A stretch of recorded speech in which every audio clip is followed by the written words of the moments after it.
नमस्कार, श्याम एकेडमी की ओर से मैं सभी का स्वागत करती हूँ। आज कक्षा 8 हिंदी में ईदगाह पाठ की समझ हम प्राप्त करेंगे। ईदगाह के जो लेखक हैं वो प्रेमचंद है। प्रेमचंद एक महान लेखक थे। साधारण आदमी के सुख दुख का उन्हें गहरा अनुभव था। उनका जन्म सन 1880 में हुआ था और निधन सन 1936 में। सम्राट उपन्यासकार प्रेमचंद का जन्म वाराणसी उत्तर प्रदेश के पास लम्ही नामक गांव में हुआ था। उनके बचपन का नाम धनपत राय था। इस पाठ में ईदगाह में प्रेमचंद की जो अमर कहानी है, इस कहानी का बाल नायक है हामिद है। हामिद अपने दोस्तों के साथ ईदगाह जाने के लिए तैयार है। जब अन्य बच्चे खिलौने और मिठाइयाँ खरीदते हैं तब हामिद अपनी बाल सहज इच्छाओं का दमन कर देता है। अपनी दादी अमीना के लिए चिमटा खरीदता है। इसमें दादी के प्रति प्रेम तथा उपयोगी चीज़ खरीदने का विवेकपूर्ण बुद्धिमत्ता प्रकट होती है। आइए हम आगे पढ़ते हैं पाठ में। सबसे पहले कि रमज़ान के पूरे 30 रोज़े के बाद आज ईद आई है। कितना मनोहर, कितना सुहावना प्रभात है। आज का सूर्य देखो कितना प्यारा, कितना शीतल है। मानव संसार को ईद की बधाई दे रहा है। गांव में कितनी हलचल है। ईदगाह जाने की तैयारियां हो रही है। किसी के कुर्ते में बटन नहीं है। पड़ोस के घर में सुई धागा लेने दौड़े जा रहे हैं। किसी के जूते के कड़े हो गए हैं। कड़े यानी कि सिकुड़ गए हैं। उसमें तेल डालने के लिए तेली के पास भागा जाता है। जल्दी जल्दी बैलों को सानी पानी दे। सानी पानी यानी एक प्रकार का चारा है जो पानी में भिगोकर उसे दिया जाता है प्राणियों को। ईदगाह से लौटते लौटते दोपहर हो जाएगी। 3 कोस का पैदल रास्ता, फिर सैकड़ों आदमियों से मिलना बैठना। दोपहर के पहले लौटना असंभव है। लड़के सबसे ज़्यादा प्रसन्न है। किसी ने 1 रोज़ा रखा है, वह भी दोपहर तक। किसी ने वह भी नहीं रखा, लेकिन ईदगाह जाने की खुशी उनके हिस्से की चीज़ है। रोज़े बड़े बूढ़ों के लिए होंगे, इनके लिए तो ईद है। रोज़ ईद का नाम रटते थे, आज वह आ गई। अब जल्दी पड़ी है कि लोग ईदगाह क्यों नहीं चलते। उनकी अपनी जेबों में तो कुबेर का धन भरा हुआ है। कुबेर का धन यानी बहुत पैसा होना। बार बार जेब में अपना खजाना निकाल कर गिनते हैं और खुश होकर फिर रख देते हैं। महमूद गिनता है, 1 2 10 12। उनके पास 12 पैसे हैं। मोहसिन के पास 1 2 8 9 15 पैसे हैं। इन्हीं अनगिनत पैसों से अनगिनत चीज़ें लाएंगे। खिलौना, मिठाइयाँ, गेंद और जाने क्या क्या। और सबसे ज़्यादा प्रसन्न है हामिद। हामिद को प्रसन्न इसलिए है, उसके पास न तो पैसा है, गरीब सूरत दुबला पतला लड़का है जिसका बाप गत वर्ष हैजे की भेंट हो गया। हैजे की भेंट होना यानी एक प्रकार का कोलेरा का महाभयंकर रोग था। आज जब कोरोना है, ऐसा ही रोग पहले के ज़माने में था।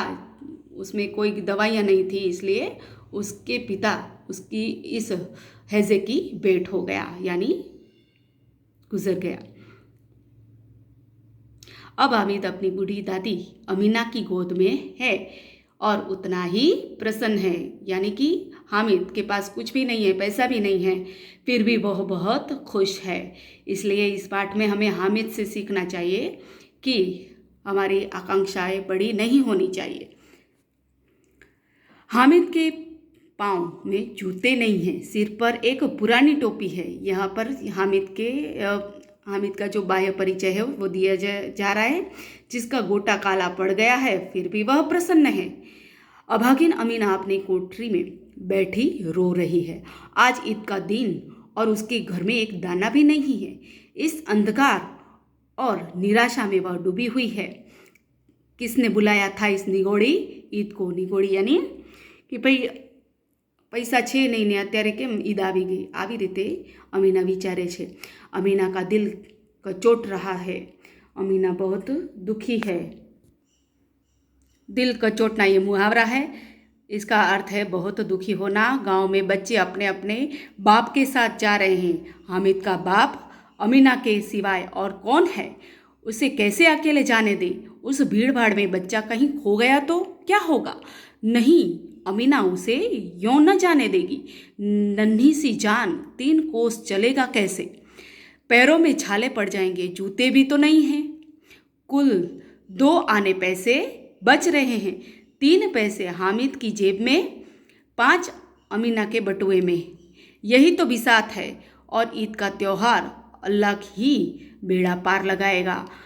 अब अमीना को यह पर दुख है, यहाँ पर बहुत दुखी है। वो कहती है कि पैसे भी नहीं हैं, उसके पास जूते भी नहीं हैं, और इस प्रकार मैं अपने जिगर के टुकड़े को क्यों जाने दूँ। हामिद भीतर जाकर दादी से कहता है, तुम डरना नहीं अम्मा, मैं सबसे पहले आऊँगा। गांव से मेला चला और बच्चों के साथ हामिद भी जा रहा था। कभी दौड़कर आगे निकल जाता, फिर किसी पेड़ के नीचे खड़े होकर साथ बालों का इंतजार करता। हामिद के पैरों में तो जैसे पर लग गए हैं, वह कभी थक नहीं सकता था। बड़ी बड़ी इमारतें आने लगी। यह अदालत है, यह कॉलेज है, यह कलाघर है। आगे चले हलवाइयों की दुकानें शुरू हुई। आज खूब सजी हुई थी। इतनी मिठाइयाँ कौन खाता है, देखो ना, एक एक दुकान पर मनो होगी। नमाज खत्म हो गई, लोग आपस में गले मिल रहे हैं। अब मिठाइयाँ और खिलौने की दुकानों पर धावा है। ग्रामीणों का यह दल इस विषय में बालकों से कम उत्साही नहीं है। यह देखो हिंडोला है, 1 पैसा देकर चढ़ गया। चलो, यहाँ पर हमने जो पहला जो विभाग है उसमें यहाँ तक का पाठ की समझ प्राप्त की। उसके शब्दार्थ देखेंगे। आगे के वीडियो में हम इसका दूसरा भाग और आगे का पाठ समझ प्राप्त करेंगे। Okay, bye.